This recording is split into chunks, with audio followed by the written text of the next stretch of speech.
in ka badan 120 askari ayaa ka soo goostay ciidamada difaaca Puntland ee dagaalka kula jira ciidamada Somaliland ayaa si muyal miisaan loogu soo dhaweeyay xarunta gobolka Xaysimo soo dhaweynta oo ka qayb ahaayeen saraakiisha ciidamada qaranka ee gobolka Xaysimo ugu horeyn waxa halkaasi ka hadlay sarkaalkii watay ciidanka soo goostay Cabdisalaan Yuusuf Tigaale aad iyo aad baan xafladan ay noogu soo dhaweeyeen oo nagu qaabileen aad iyo aad baan uga mahadcelinaynaa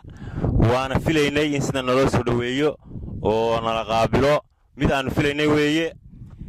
sababta keentay inaan ka soo baxno jiidii aan ku jirnay ee furinta Godqaboobe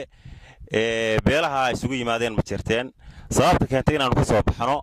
markii aan tashi la sameynay saraakiishayada odayaashii deegaankayaga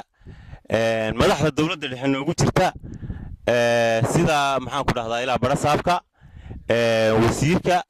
gaasatan wasiirka biyaha gudoomiyaha baarlamaanka maxaan ku dhahdaa markay tashi ay nala sameeyeen aan la sameynay juhdi fara badan ay nagu magaranaysa sameeyeen inaan ka soo baxno waanu aqbalaad baanu ku sameynay waanuna yeelay oo waana kan maanta waanu joognaa guryahayagii iyo jiidayadii baanu joognaa iyadaanu ku ciidamoobaynaa inaanu ciidan ka noqono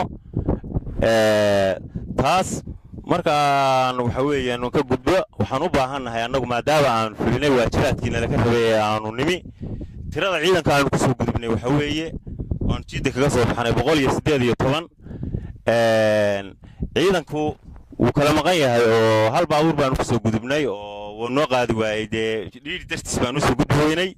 sidaa darteed baa marka waxa keentay gaariga ay intuu noola soo gudbay inaanu nimaadno xarunteennii Taleex iyadaanu hadeer magaranaysa hadii ku suganahay joognaa ciidanku kalena wuxuu ku maqan yahay fariisinkii markii hore aanu jiida ka soo galay sidaa darteed waxaanu u baahannahay marka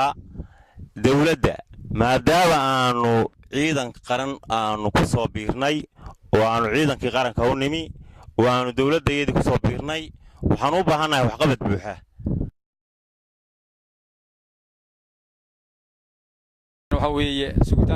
saraakiisha ciidamada qaranka ayaa halkaasi ugu soo dhaweeyay ciidankaasi liida ayay u gudbaayeen gawaarida xamuulka ay saarnaayeen kuwa daban insha Allah waan sugaynaa inay soo gaaraan waxaan ka codsanaynaa madaxweynaha qaranka Soomaaliland inuu ciidanka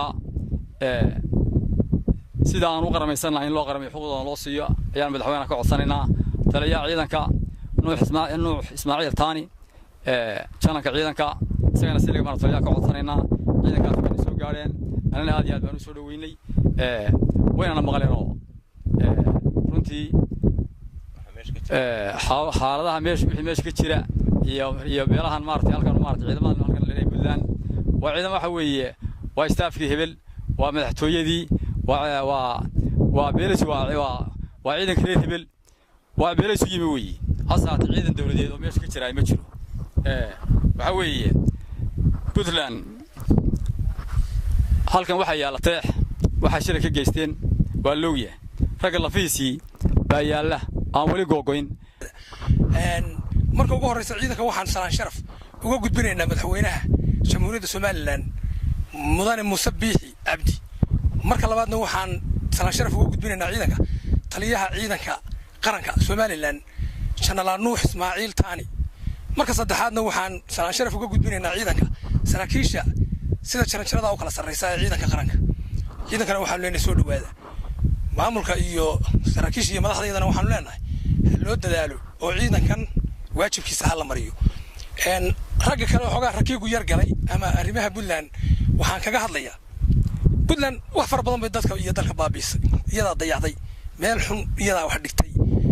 wixii lagaga tago iyo wixii loo geystana aan waxaan aaminsanahay xaq baa loogu leeyahay degmadana hadda magaalada aan joogno gobolka ah degmada Taleex Puntland agtay marisay way leysay dhaawac iyo dhimasho iyo guryo dumay way ku samaysay ilaa hadeer waxay u qabatay inama jirto xaqiina way diidan tahay way haysaa xaqana ma hayn doonto marka run sheego hadii ayan xaq bixin ma hayn doonaan xaqa waxaanu leenahay marka baabiintii hore noo tahay dib u dambeysay cidi u dhageysan mayso waxa dagaalka aad maamulaysaa xaq maaha hol TV